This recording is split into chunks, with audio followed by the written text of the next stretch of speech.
செந்தமிழன் சீமான் அவரோட நாம் தமிழர் கட்சி முதல் முறையா 2016 சட்டமன்ற தேர்தலில் போட்டிடுறாங்க. ஆளுங்கட்சியான அதிமுக தனித்து போட்டிடுறாங்க. எதிர்கட்சியான தேமுதிக தலைமையில மக்கள் நல கூட்டணி, திமுக தலைமையில ஒரு கூட்டணி, அன்புமணி ராமதாஸ் அவர்கள் மாற்றம் முன்னேற்றம் அன்புமணின்னு சொல்லி அவர் தனியா போட்டிட்டு இருந்தாரு. அதனால 2016 சட்டமன்ற தேர்தலில் திரு சீமான் அவர்கள் 5வது ஆப்ஷனா இருந்தாரு.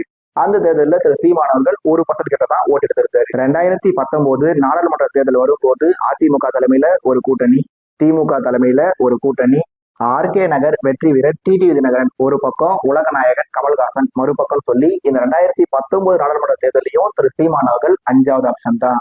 2021 சட்டமன்ற தேர்தலையும் இதே மாதிரிதான். 2024 நாடாளுமன்ற தேர்தல் வரும்போது அதிமுக தலைமையில ஒரு கூட்டணி, திமுக தலைமையில ஒரு கூட்டணி, பாஜக தலைமையில ஒரு கூட்டணி சொல்லி 2024 நாடாளுமன்ற தேர்தலையும் திரு சீமான் அவர்கள் 4வது ஆப்ஷன் தான். இப்படி 2016 5வது ஆப்ஷன், 2019 2021 5வது ஆப்ஷன், 2024 4வது ஆப்ஷன் சொல்லி இருக்கிறதுனால திரு சீமான் அவர்களுக்கு விழுந்த ஓட்டு திமுக வேணான்னு விழுந்த ஓட்டும் இல்லை, அதிமுக வேணான்னு விழுந்த ஓட்டும் இல்லை, பாஜக வேணாம் காங்கிரஸ் வேணான்னு சொல்லி வேணான்னு விழுந்த நெகட்டிவ் ஓட்ஸ் இல்லை.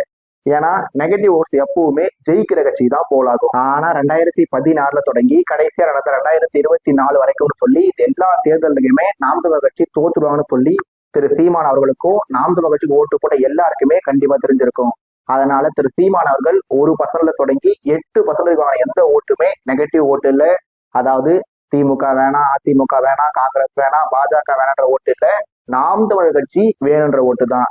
அதனால 2016 1 தொடங்கி 2024 8 வரைக்கும் சொல்லி ஒவ்வொரு எலெக்ஷன்லயுமே நாம் தமிழர் கட்சியோட ஓட்டு உயர்ந்துட்டே இருக்கு.